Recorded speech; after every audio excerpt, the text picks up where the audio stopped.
Assalamualaikum warahmatullahi wabarakatuh. Hello everyone, my name is Cantika Gutiara, NPM 25411008, Kelas Manajemen 25B. I am studying at the Indonesian Technocrat University. Here I will explain material about the company, environment, and culture. Pengertian lingkungan perusahaan. Lingkungan perusahaan adalah seluruh faktor eksternal dan internal yang mempengaruhi kegiatan, keputusan, serta keberhasilan organisasi. Manajer perlu memahami lingkungan agar dapat menyesuaikan strategi, menghindari ancaman, dan memanfaatkan peluang. Secara umum, lingkungan perusahaan dibagi menjadi dua. Yang pertama, lingkungan internal. Lingkungan internal adalah faktor-faktor yang berasal dari dalam organisasi dan dapat dikendalikan langsung oleh manajemen. Unsur-unsur internal meliputi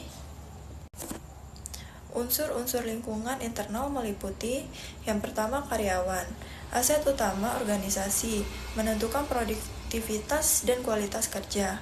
Dan yang kedua manajemen, pengambilan keputusan yang mengatur sumber daya agar mencapai tujuan. Dan yang ketiga struktur organisasi, sistem hubungan dan tanggung jawab yang mengatur koordinasi kerja. Dan yang keempat budaya perusahaan, nilai, norma, dan keyakinan yang menjadi identitas organisasi. Dan yang kelima, sumber daya, faktor penunjang aktivitas operasional. Dan yang kedua, lingkungan eksternal. Lingkungan eksternal adalah faktor yang berasal dari luar organisasi dan tidak bisa sepenuhnya dikendalikan, tetapi harus diantisipasi. Lingkungan eksternal dibagi menjadi dua. Yang pertama, lingkungan eksternal mikro. Pihak-pihak yang berhubungan langsung dengan lingkungan eksternal dibagi menjadi dua. Yang pertama, lingkungan eksternal mikro. Pihak-pihak yang berhubungan langsung dengan kegiatan perusahaan. Contohnya, pelanggan, pemasok, pesaing, distributor, dan pemegang saham. Lingkungan eksternal makro. Yang kedua, lingkungan eksternal makro. Faktor-faktor umum memengaruhi organisasi secara luas. Meliputi yang pertama ekonomi, antara lain inflasi, suku bunga, daya beli masyarakat. Yang kedua, sosial dan budaya, antara lain nilai sosial, gaya hidup, dan norma masyarakat. Yang ketiga, politik dan hukum, antara lain regulasi pemerintah, peraturan dan tenaga kerja. Dan yang keempat, teknologi, antara lain kemajuan sistem digital, otomatisasi, inovasi produk. Dan yang kelima, demografi, antara lain usia, pendidikan, dan pertumbuhan penduduk. Dan nomor 6, lingkungan alam, antara lain isu lingkungan, keberlanjutan, dan perubahan iklim. Pentingnya analisis lingkungan. Analisis lingkungan membantu manajer untuk mengetahui peluang dan ancaman, menyesuaikan strategi bisnis dengan kondisi pasar, mengantisipasi perubahan eksternal seperti regulasi dan teknologi, menentukan posisi kompetitif perusahaan.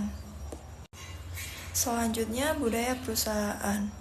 Pengertiannya, budaya perusahaan adalah sistem, nilai, kepercayaan, kebiasaan, dan norma yang diterapkan di dalam organisasi yang membentuk perilaku karyawan serta membedakan satu perusahaan dengan yang lain. Fungsi budaya perusahaan. Yang pertama, menjadi identitas dan karakter organisasi. Yang kedua, menumbuhkan rasa kebersamaan dan loyalitas.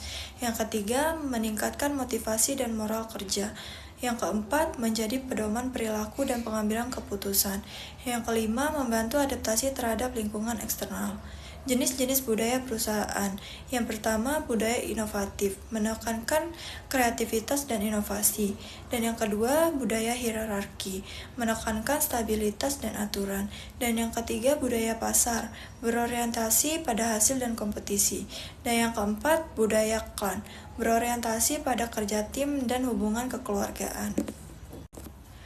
pemeliharaan dan perubahan budaya. Pemeliharaan melalui pelatihan, penghargaan, dan teladan pemimpin.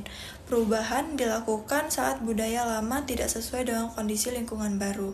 Langkah perubahan budaya antara lain, yang pertama, mendiagnosis budaya lama, dan yang kedua, menentukan nilai baru yang diinginkan. Yang ketiga, melakukan komunikasi dan pelatihan, dan yang keempat, memberikan contoh nyata oleh pemimpin. Hubungan antara lingkungan dan budaya perusahaan. Lingkungan eksternal yang berubah, misalnya kemajuan teknologi dan perubahan sosial, menuntut budaya perusahaan untuk adaptif. Contohnya, perusahaan yang beroperasi di era digital perlu membangun budaya inovasi dan fleksibilitas. Perusahaan di lingkungan konservatif perlu menjaga stabilitas dan kepatuhan hukum. Budaya yang kuat dan adaptif akan membantu perusahaan bertahan dan berkembang di tengah dinamika lingkungan bisnis. Kesimpulannya, lingkungan perusahaan mencakup faktor internal dan eksternal yang mempengaruhi operasi bisnis. Budaya perusahaan adalah nilai dan norma yang membentuk perilaku anggota organisasi. Manajer harus memahami, menganalisis, dan menyesuaikan diri dengan lingkungan, sekaligus membangun budaya yang positif dan adaptif. Keseimbangan antara analisis lingkungan yang tepat dan budaya yang kuat menjadi kunci kesuksesan.